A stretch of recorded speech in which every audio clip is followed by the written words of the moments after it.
second law of thermodynamics. The word thermodynamics was coined in 1840 from the Greek roots therm, which means heat, and dynamics, which means power. So this is a branch of physics that deals with heat, work, and their relations with energy, entropy, and properties of matter and radiation. There are four basic laws in thermodynamics. The zeroth law of thermodynamics. So if we have a system A which is in thermal equilibrium with system C, and we have another system B which is also in thermal equilibrium with system C, then systems A and B are in thermal equilibrium with respect to each other.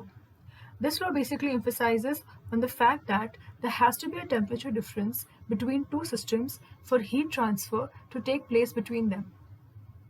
The first law of thermodynamics says that energy can be converted from one form to another, but it can neither be created nor destroyed. This means that the energy of the universe is constant. Second law of thermodynamics. The entropy of the entire universe as an isolated system will always increase over time. So, here in this mathematical expression, S stands for entropy, and delta S basically means the change in entropy. So delta S univ means that the change in entropy of the universe is always more than or equal to zero. Entropy basically, in a very crude sense, measures the randomness of a system, how disordered the system is, and it tells us how dispersed the energy of the system is. So if we have a system in an initial configuration, as time passes, the system will tend to that configuration in which the energy of the system is maximally spread out. Alright, so the second law of thermodynamics governs the direction of process in the universe. So the spontaneous processes, that is the processes that occur on their own, they tend to a direction towards thermal equilibrium. And if the spontaneous process is reversible, the entropy of the system in that case would be constant. But if the spontaneous process is irreversible, then the entropy of the system in that case will always increase over time. The third law of thermodynamics states that the entropy of a perfect crystalline structure at absolute zero temperature is equal to zero. So we will be focusing only on the second law of thermodynamics. Let's talk about the history of the second law of thermodynamics. In 1854, Rudolf Clausius stated that heat can never pass from a colder to a warmer body without some other change connected therewith occurring at the same time.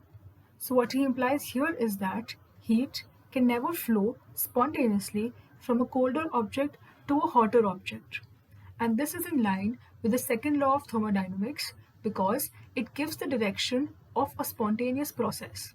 And when we do the mathematics, we see that in a spontaneous process where heat is flowing from a hot object to a cold object, the entropy is increasing. Lord Kelvin and Max Planck gave their individual statements, and both their statements were combined to give one common statement, which is called the Kelvin-Planck statement, which states that it is impossible to devise a cyclically operating device, the sole effect of which is to absorb energy in the form of heat from a single thermal reservoir and to deliver an equivalent amount of work. So what this means is that in any machine that we have manufactured and are using, we can never convert the entire heat energy into equivalent amount of work. So heat energy will never be entirely converted into mechanical energy.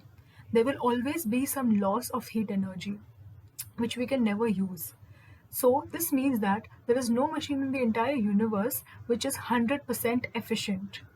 There are limits to the efficiency of the machine. So this is a very interesting prediction about the ultimate fate of the universe. It is called the heat death of the universe, and it is based on the second law of thermodynamics. So we saw that any isolated system, it will tend towards thermal equilibrium as time passes. So this is applied to the universe as a whole. We treat it as an isolated system and say that as time passes, and like lots and lots of time passes, there will be no temperature difference between any two objects in the universe, that is, the universe will be in thermal equilibrium, there will be uniform temperature everywhere, and energy will be distributed evenly throughout the universe. And because there is no temperature difference, no work can be extracted from this isolated system, which in our case is the universe. That means all life forms, machines, all activities will cease to exist because there will be just no change. So this is basically based on the possibility of the system going to a disordered state, which is the highest in the case of spontaneous processes. In spontaneous processes, there is also the possibility of the system going into a highly ordered state. Although the possibility is extremely low, but still it is non-zero. So scientists also predict that it may happen at one instant of time where everything might go back into order and the life cycle of the universe might restart. Hello everyone, I will be demonstrating the second law of thermodynamics. For this, I will be using a plastic box, a piece of paper and some thermocol balls. I will use this paper as a partition to divide the box into two equal halves. Like this. Now, I will put the balls in one half of the box.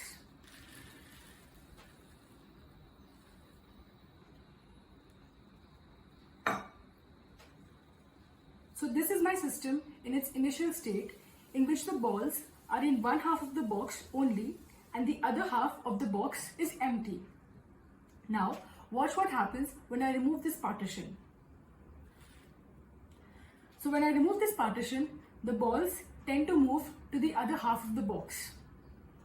This is a spontaneous process, that is, it happens entirely on its own. As time passes, the balls will try to distribute themselves evenly throughout the whole box. Why does this happen? So when the system was in its initial ordered state, that time the balls were concentrated in one half of the box and the energy of the system was concentrated in that region. As the system evolves with time, the balls tend to move to the other half of the box so that the system's energy is much more dispersed, and in the final state, the system is going to be in a disordered state. That is, entropy of the system will increase.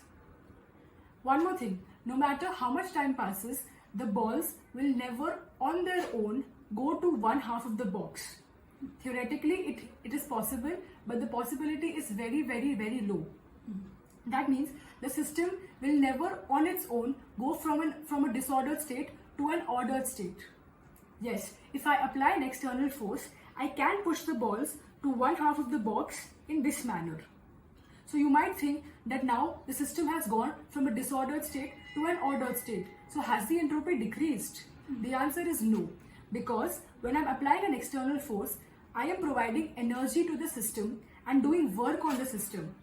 Therefore, the net entropy of the system increases. Thank you. To understand center of gravity, we need to know the difference between mass and weight. Mass is a fixed quantity.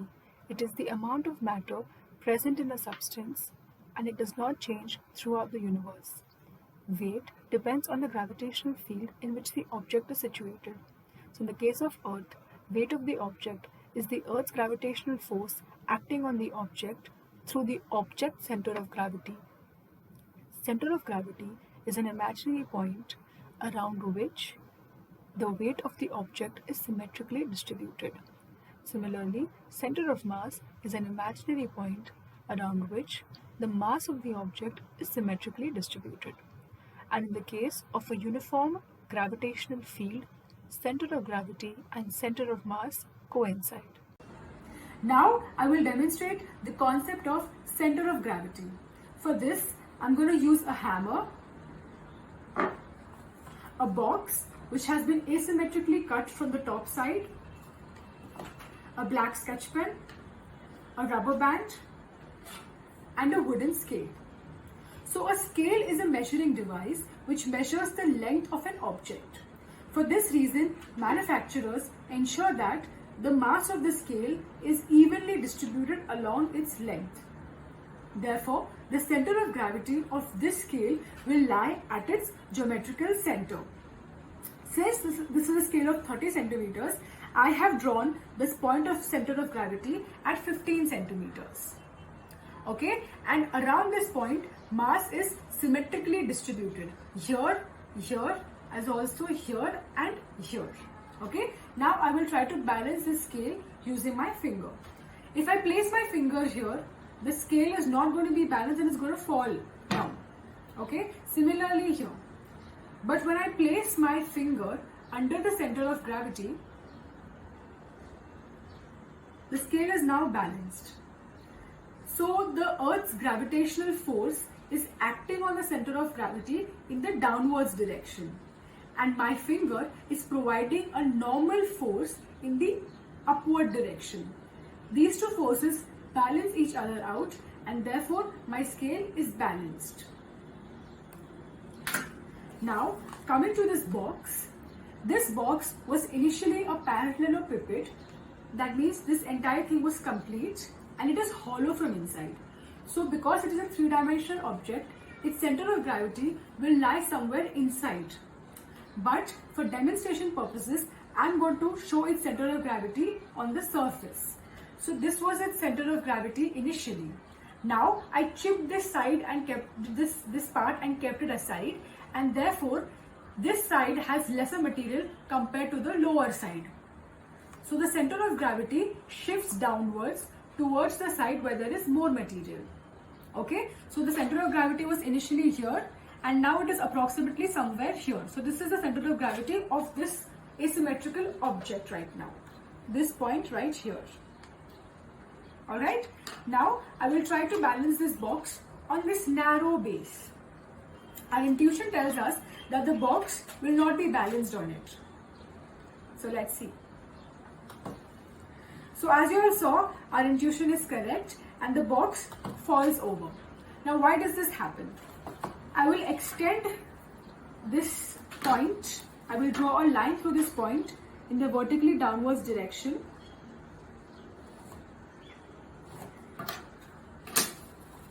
Like this. So this line is called the line of gravity. It is an imaginary line which is drawn from the center of gravity of the object. Just a minute. We had considered this point as the center of gravity of our object. So it has to be drawn from the center of gravity of the object. So just a minute. Alright, now it's correct. Alright. So this line which is drawn from the center of gravity of this object till it's an imaginary line which is extended till the center of the earth, because it is the earth's gravitational pull force that is pulling the object downwards towards its center. So this line of gravity, as you can see, it is not passing through the narrow base. It is passing outside the base. Therefore, when we try to balance the object on this narrow base, the object falls. Okay. Now I will extend this line in the opposite direction.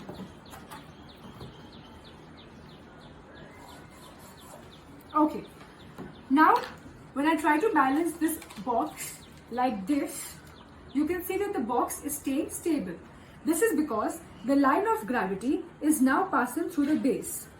Therefore, the box is stable. Now, I will draw a line perpendicular to this first line. And it will be perpendicular to the first line and it will pass through the center of gravity of the object. Okay? So here is my line which is passing through the center of gravity and it is perpendicular to this line. So when I place my box like this, naturally this position is more stable as compared to the previous position. Now why is that so? Here also the line of gravity is passing through this big base, correct? And here also it is passing through the big base, right? But out here, the center of gravity, out here the center of gravity is closer to the surface as compared to this position where the center of gravity is a little bit higher from the surface. So there are two things that we have to keep in mind. One is that the center of gravity, the line passing through the center of gravity, the line of gravity should pass through the base, and second, the center of gravity should be as close to the ground as possible. Now let's take the wooden scale again. I wish to balance the scale on this edge by placing it on the table like this. So it's obviously not going to stay here.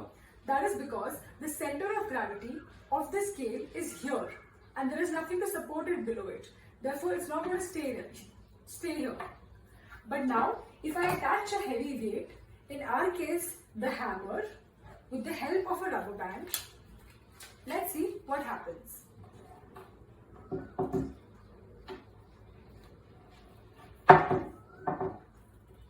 Please be careful while doing this.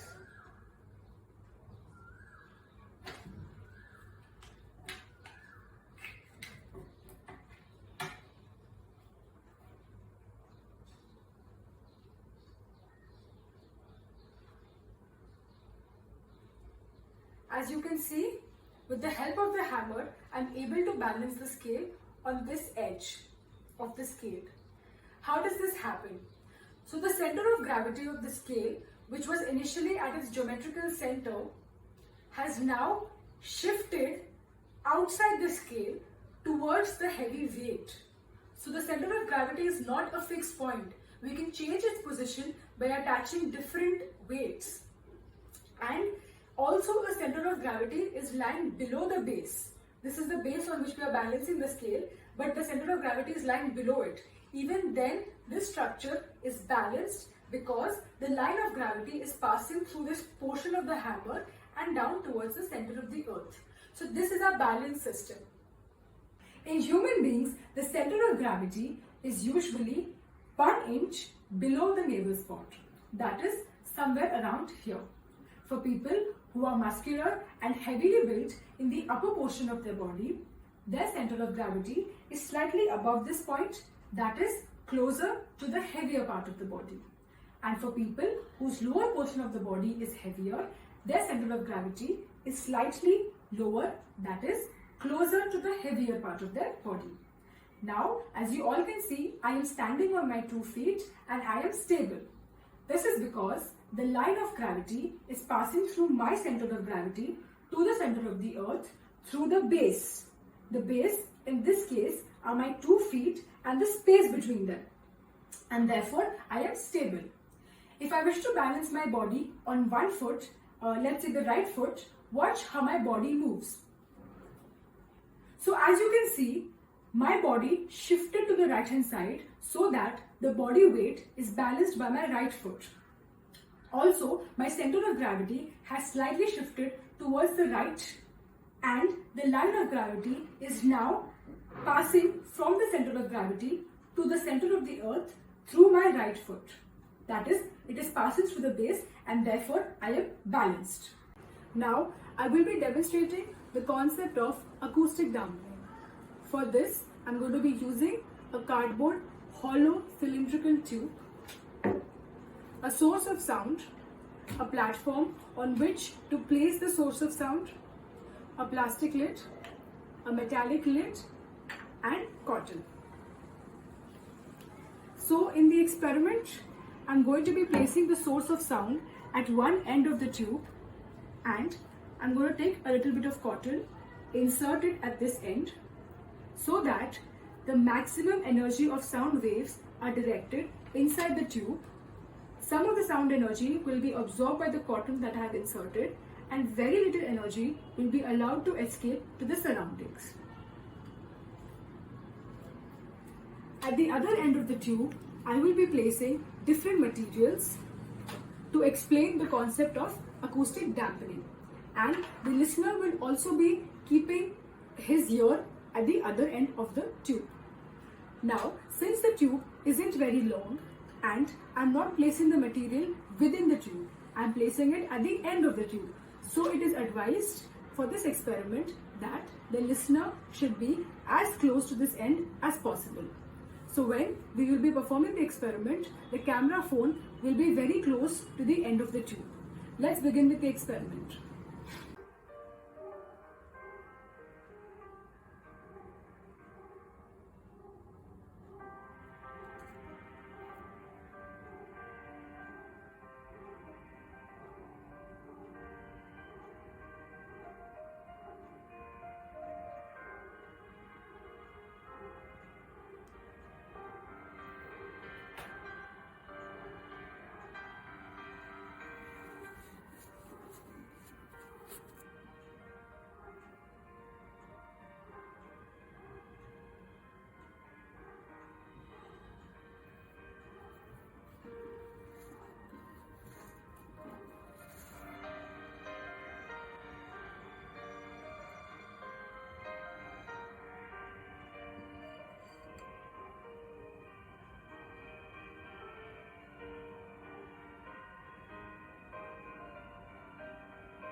I hope that it was evident from the experiment that there was a variation in the intensity of sound heard when I placed different materials at the end of the tube.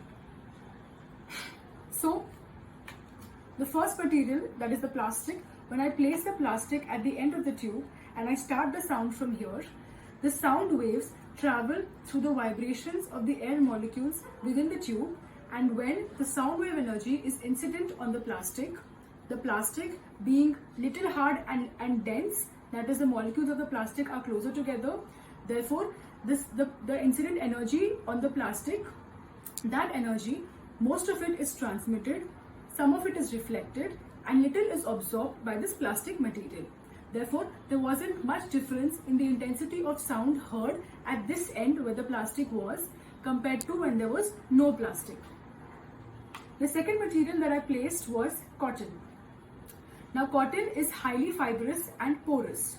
So, when I place cotton at one end of the tube and start the sound from here, the sound waves travel through the tube, they are incident on this cotton, and most of the sound wave incident energy is absorbed by the cotton, some of it is transmitted, and very less is reflected back by the cotton.